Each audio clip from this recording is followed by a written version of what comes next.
Here, this is a really interesting point. Susan Speakman says, can you comment on the difference between ISIS and ISIL and whether it matters that the president always says ISIL and most news outlets say ISIS? I'm not really up on the details of this, but it does raise an interesting point that I do want to bring up. My understanding is that when I heard this, it's not up, I didn't come up with this, I read it recently, but ISIL is the Islamic State of something and the Levant. And then the Levant includes Israel. So basically when you say ISIL, you are legitimizing their claim to Israel. That's my understanding of it. But I think there's a much bigger point here. Now you'll hear Kerry say, and you're going to start hearing Obama say it, and you're going to start hearing Hillary Clinton say it, they're not going to refer to it as ISIS anymore. They're going to start referring to it as Daesh. I want to say DEARSH. It's the acronym for ISIS in Arabic. And they'll tell you that the reason they want to call it Daesh, and somebody's going to correct me if it's not right, is because it's actually less of it's actually more of a slur. It demeans them. It's a little demeaning. I don't think that's why Barack Obama and the rest of this administration want to call it Daesh at all. I think they want to call it Daesh for the same reason that the socialists want to call Nazis Nazis, because if you call them Nazis, then they're bad. But if you call them the National Socialist German Workers' Party, which is what Nazi means, then people start asking some interesting questions. Like, these horrible, worst people in the history of the world are Socialist Workers' Party? The reason I think that Obama and Kerry are going to try to start talking about Daesh instead of ISIS or ISIL is because ISIS stands for Islamic State. You can occasionally, as I said on one of these afterburners, and ViperCheck says it's ISIL and not ISIS, and I'll try to do that from now on because nobody knows better than he does. But basically, if they call it ISIL, then we know that means Islamic State. Even the BBC is calling it Islamic State, IS. They're calling it Islamic State. Problem there for Barack Obama is if it turns out that these terrorists and these murderers, and every time you open your mouth you say the word Islamic, that's a problem for him. So he wants to call it Daesh because you don't have to say Islam if you say Daesh. I firmly believe that's the reason. Firmly believe that's the reason, Daesh. Because now we don't have to say Islamic State, right? It's just like, no, they're extremists. I watched the CNN thing, like I said, gunmen, extremists. I want to put a little meme together. I'm just going to see if I can do it when I can find some time. I'm gonna do a little series of panels, and I want to do one of the Germans invading Poland. And I wanted to say extremists invade Poland, and then below that I want to have people being executed in a ditch, and then below that I wanted to say gunmen executing innocent civilians, and then I want to say a picture of Nazis at the death camp, and below that I wanted to say something like extremists have hijacked, it's pronounced Daesh, thanks guys,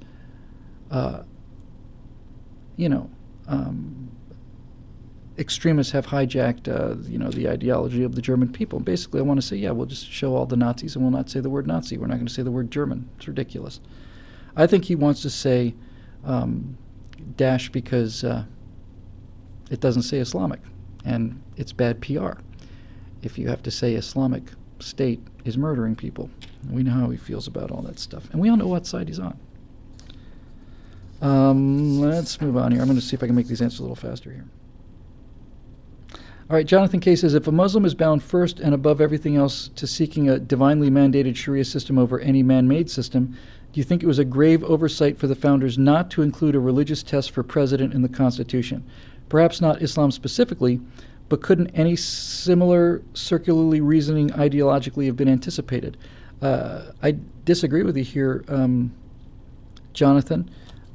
The First Amendment is all the protection we need, and the Constitution, one of the reasons why I revere the Constitution religiously, is because I've never seen it wrong. I've seen it disregarded, and I've seen terrible consequences of that, and I've seen it mucked up with things like the 17th Amendment and the 16th Amendment.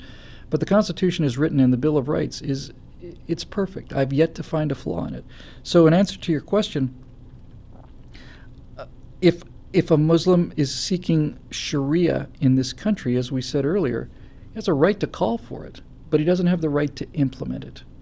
He doesn't have the right to just make it happen. He can call for it all he wants to. He's got the same right of free speech as Nazis or Westboro Baptist Church or any other repulsive degenerates out there. He has a right to call for it all he wants to. But what he doesn't have a right to do is he doesn't have a right to plot. He doesn't have a right to murder. He doesn't have a right to sedition. He doesn't have a right to simply fiat it into condition. As I said earlier, he's got a legal way to do it, and the legal way to do it is to repeal the First Amendment, but you can't repeal any of the Bill of Rights because they're not repealable. They're not, the rights are not given to us by the Constitution. They're protected rights that we were born with that protects us against the government from taking them away from us. So, yeah.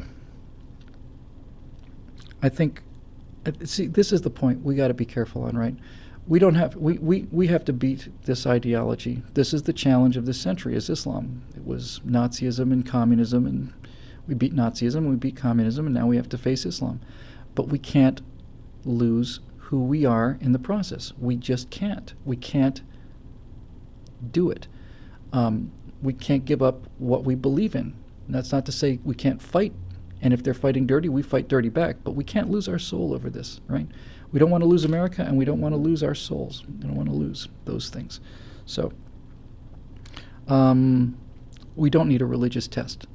We need I don't want to say a loyalty test. We need evidence of loyalty to America. We need evidence that you've given up your old life and started your new life. When look at the history of the Revolution and the War of 1812, my ancestors are British, but I'm on America's side. I'm on Britain's side if it's not America versus Britain, but I'm America versus Britain. I'm on America's side. And this is what we ask. And that's really all we ask. And it's not too much to ask, is it really?